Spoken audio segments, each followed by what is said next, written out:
Hello everyone, nubkeks here. Welcome back to Nub Raids. If you missed the video earlier, I'm back. We are back. Feels weird actually. First news video in a month, I guess. Almost. But we've got news today coming in, a guaranteed champion event. Pretty insane, you might say, for 100 void shards. Actually not that expensive. But here's the bad news, I suppose. It's Little Miss Annie. By the way, while I was away, I did finally get Carnage. Pretty slow getting to it because I'm going to be honest, Curse City, not super fun. So I've been slow. Also, I am still getting up on the missions. I need to do a Hydra Key today, and then we're on to like the Essence from Iron Twins. So I will get to Marius as well. I'm like way behind on all of that stuff. It feels like I'm like a month behind on everything, and I was already behind on Marius, but whatever. But yeah, guaranteed Little Miss Annie coming in. I don't know about this one, guys. This one is a pretty hard sell for me. I have Little Miss Annie. She is useful for a couple of Curse City stages, particularly Fire Knight. She self buffs at increased attack, which is nice, and then her A1 is a triple hit, and it brings heal reduction and decreased defense. She's really good against Fire Knight because of that. She also has got this absolute clap of an A3. This hits so hard, right? One enemy attacks them, ignores 25% defense, repeats the attack if the target is both higher defense and max HP than her. Her HP and defense suck, so it will almost always happen. She gets revive on death if she kills an enemy. Like, this does massive damage. She can delete almost anybody in arena with this, which is cool. And again, she's got the self buff, which is cool, and she can veil herself, keep herself alive.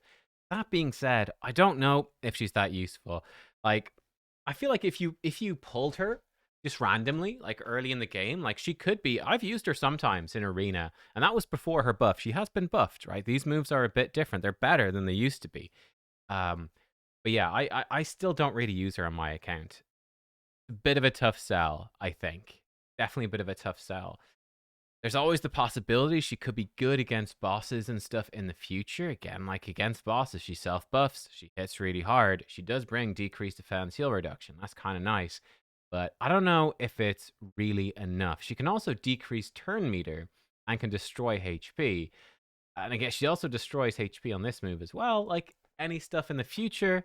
I mean, this is what I'm wondering, right? Seems like a random guaranteed to an extent.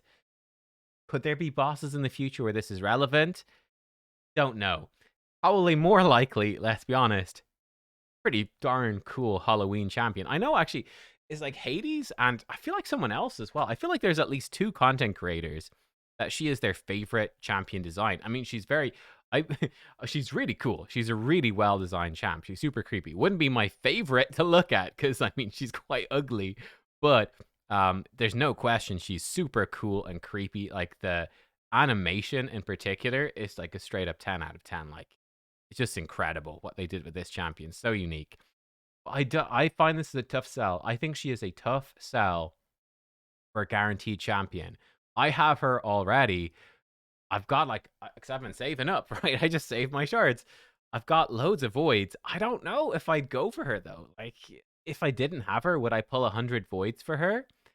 It's not a bad deal in the sense of getting a champion guaranteed for 100 voids is actually pretty good. Like you're getting more champions, but it's the question of is she actually useful? And I am unsure, especially with the rampant power creep in the game at the moment. It's hard to justify pulling for a champion that's like a maybe she'll be useful. You know, you kind of need to pull for champions like yes, they'll definitely be useful, you know, because hey, look, the game could be power creeped and maybe they won't be useful in the future. You kind of definitely want them to be good now. So it's a bit of a tough sell. Now, at the same time, there's going to be a progressive chance event with 15x. And this should also be, is it part of, there's a Halloween deck of fate, and I'm guessing it's part of that as well. So I don't think they've given us info yet, specifically in terms of what you have to do for this deck of fate, but I'm guessing it summons. I don't see any other summon stuff here. Yeah, so I'm guessing it's going to tie into that. So there you go. By the way, this is Tuesday, the 29th of October. It's up for 71 hours. So yeah, it's very much a Halloween thing. These are the champions and the progressive chance at the same time. Let's look at the voids first, seeing as it's a guaranteed void. You might be pulling voids. Dumesia, Solus. Neither are particularly incredibly good. They are both useful. I think they're both more useful after the Hydra changes as well. Tunisia comes in, and it's not clear in her move, but the nice thing about this, attacks all enemies, books to 100% chance to place burn for 3 turns on a 3-turn cooldown.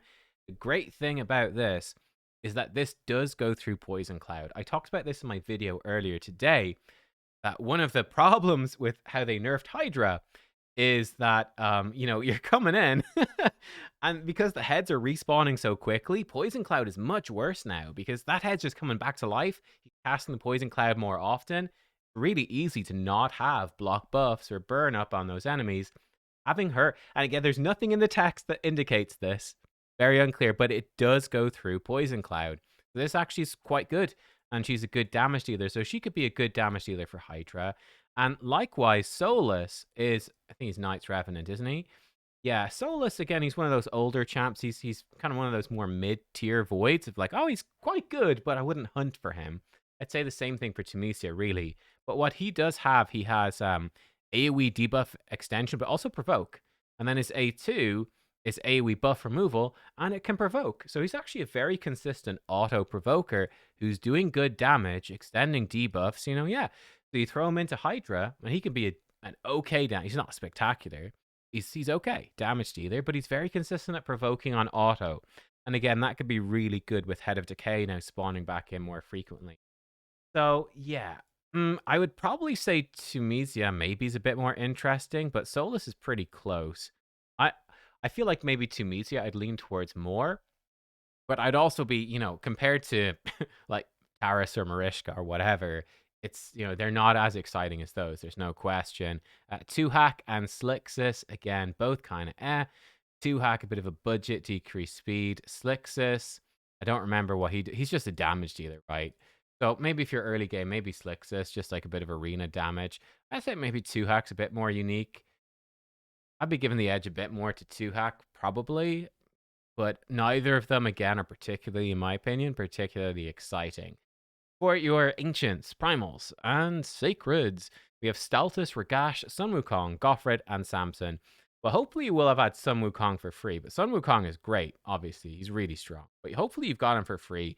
Ragash, I think Ragash is probably the best of these then. I'd be looking at Ragash. I mean, Staltus is great. Goffred is a decent budget option to protect. He's got a Freya-style passive, which is quite good. I think Samson, he's a fine sort of HP damage dealer. I'd say he's probably maybe the least useful of these, but he's still okay. But yeah, I'd say Ragash is probably the best. AoE decreased defense with a stun, defense-based damage, Spirit Affinity is useful. Daltus has double AoEs, Force Affinity, can self-buff increased defense. They're both good. I think Ragash is a little bit better than Staltus, but they're both strong. Again, I would say these are all decent, but not crazy. And same with the epics, Burngiri, Tayrel, Armina. I'd say probably Tayrel is the best one. Burngiri's okay. Armina's not great, would be my thoughts on those. So yeah, I feel like this is a pretty easy skip for me overall. I think Little Miss Annie is a hard sell. I think all these champions are fine, but you get much better progressive chance events. I mean, every other day in the game, right? So yeah, I think this is a hard sell. I think you go for this probably only if you're really into Little Miss Annie, or you've got a lot of money and you want to spend money on shards, I guess. But yeah, if you really like Little Miss Annie, then maybe. But she's definitely more of a luxury champion. This is definitely, I think, more of a luxury event. This is not for, I think, most people. Now, what we also have got coming up, let me mention that Fusion warm-up has started, so make sure to do that, upgrading artifacts, get some stuff. It's not much, but hey, every little helps. Just to mention this briefly, I will obviously do a showcase on these champions later in the week when the embargo lifts for the test server, and obviously I'm just back from holiday. I haven't had a chance to test them out on the test server. I will show you, by the way, some pictures from the holiday. Just a few in this video, because I haven't sorted through them properly yet. There's, I think, going to be probably over 1,000 photos and videos for us to sort through. There's a lot. So what I'm thinking I might do is maybe during our next like CVC stream, I think it'd be good to check out or share some of the trip on a stream so you guys can be asking questions about, what is this, what is that, etc. But I'll show you some pictures as a preview. But this is the Halloween fusion right here. Move me over. Gretel Hagbane. Uh, Initial thoughts. So she is a combo champion with Hansel Witch Hunter. Let's look at her first of all, assuming you don't get Hansel. Because he's probably going to be, let's be real, he'll probably be a guaranteed champion. And that will probably be pretty expensive. Let's assume you don't get him. Is she any good without him? So she comes in, A1, chance of decreased defense, actually pretty good A1. Her A2, 4-hitter, ignores defense, that stacks up. If it kills an enemy, resets the cooldown, gives her 50% turn meter. It's a good A2. Her A3 is it goes to 3-turn cooldown when booked, AoE attack, decrease turn meter by 25% on enemies, and then fills her turn meter by 20% for each enemy alive after the attack. Again, it's fine. Well, I don't know how hard these moves hit. I would assume this A2 is going to hit pretty darn hard. It's ignoring quite a bit of defense. It's probably going to do a ton of damage. A3 doesn't sound as strong. It's got no ignore defense or anything built in. So I'd be expecting a fairly average, just AoE damage dealing move. Then her passive, 50% turn meter whenever an enemy is granted an extra turn. Useful. I think they even said it against mythicals. That's mostly it. Mostly just against mythicals. And then the active effect doesn't work without Hansel, so ignore that, just getting turn meter with extra turns, and 30% attack in all battles. If we ignore the Hansel stuff, that's it. Be honest, and she's force affinity attack. She's a mid-tier damage dealer is what it feels like. Really not very special. And I think we've had, Scarred and Thor. We've had a lot of attack champions recently. She's not standing out too much to me outside of that Hansel stuff. Like, she's going to be fine, single target. Her AoE seems a bit weak. The turn meter stuff is kind of nice. So yeah, if you don't have good damage dealers, she might be kind of nice, somewhat against mythicals, giving you that turn meter. Doesn't seem particularly good. Now, when we add in Hansel, her A1 becomes an AoE that can place decreased defense. Extra hit against enemies under buffs. That could be pretty strong, actually. So that becomes interesting. He has an AoE weaken, so there is some potential there for like Hydra shenanigans, perhaps, which is cool. Her A3 does 50% turn meter pushback, which cannot be resisted. That's a lot better. And then she's going to give Hansel her meter boost with her passive, and she'll instantly activate her AoE attack if Hansel's on the same team and is killed. She becomes a lot better when he is there. She becomes quite solid. Doesn't seem to be bonkers amazing, though. The main thing I'm curious about would be this sort of A1, where it becomes an AoE, right?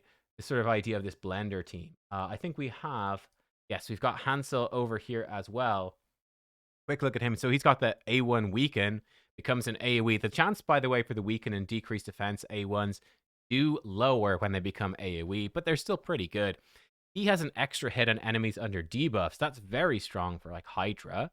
Ignore shield unkillable, extra turn if he kills someone. His A3 is a lot better. He's the AoE that ignores defense and increases enemy skills by or one random enemy skill by 2 turns.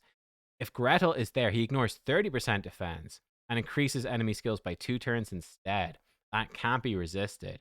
He becomes way better with her. And then his passive reflects fear and true fear. If Gretel is there, she does it as well. And then if Gretel dies, he instantly activates his AoE.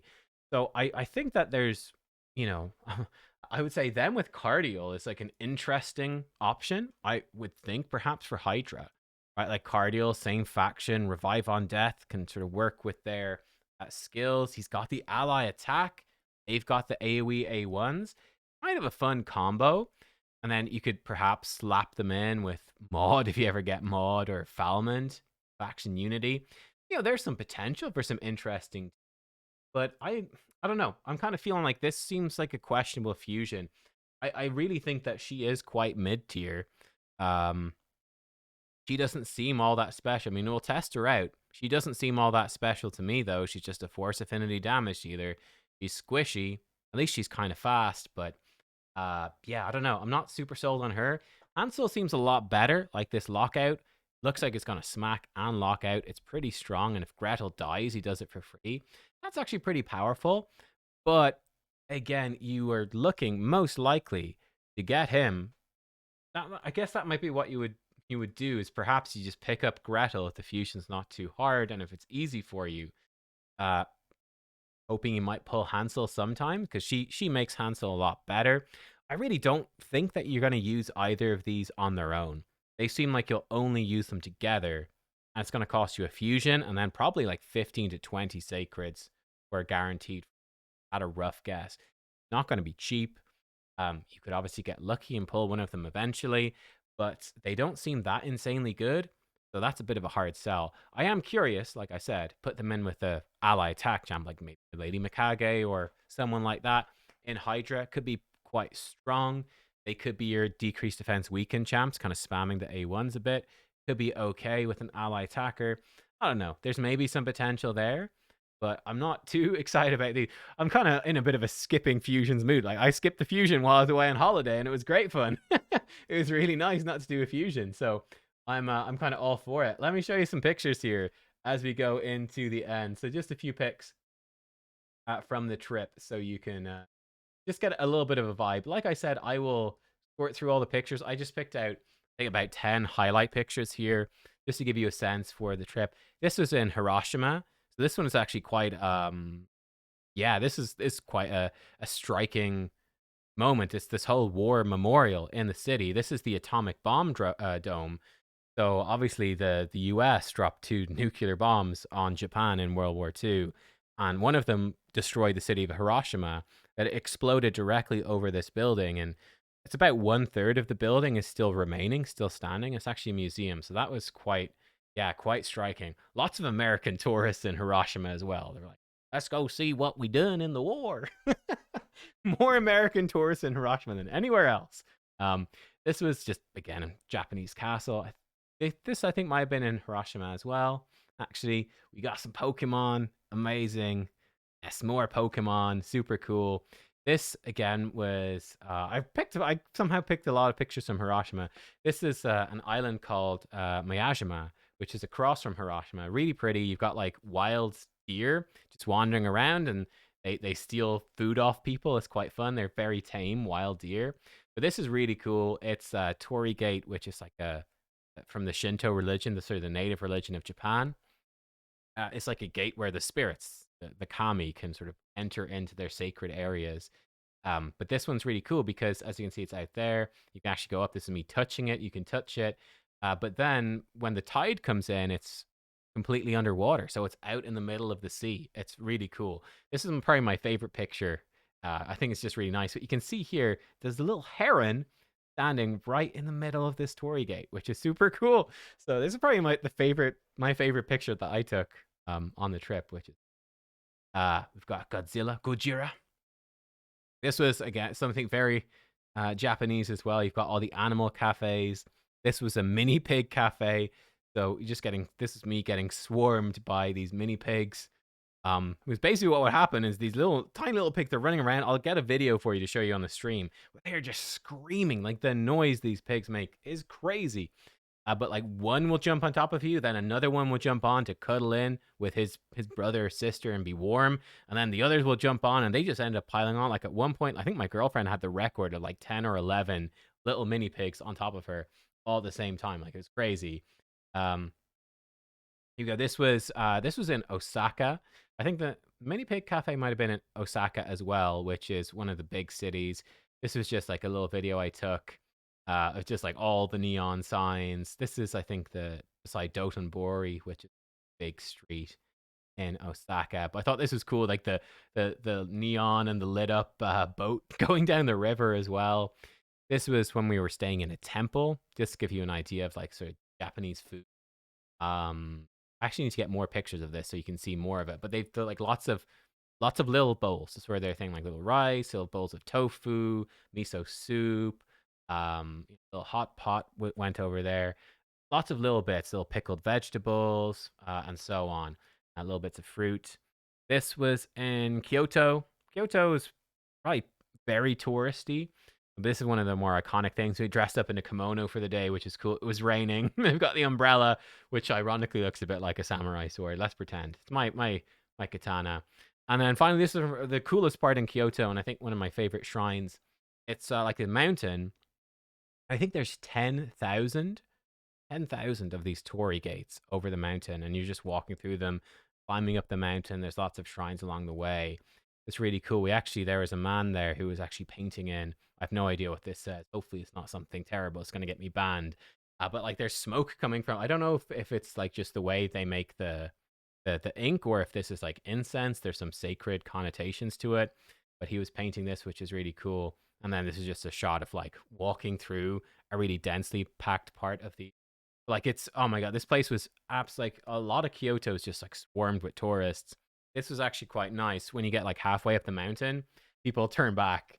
So the top half of the mountain's actually quite, yeah. Look, that was just a few pictures to give you just a little sense of the trip and what was going on.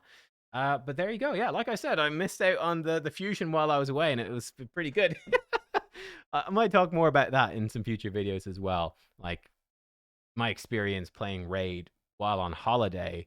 So it's sort of like being forced in a way to be a much more casual player. Like I'm normally pretty hardcore player, but like going in as like, oh, this is like a casual player, which is probably much more relatable to what a lot of you experience, where it's like you just don't have that much time in the day to do stuff. I'm like, my goodness, re-gearing champions. I think trying to redo like doing Amius or doing Hydra teams, like some of this stuff, which is really time consuming, fusions, is just like, yeah, that's not happening. It's not happening, you know?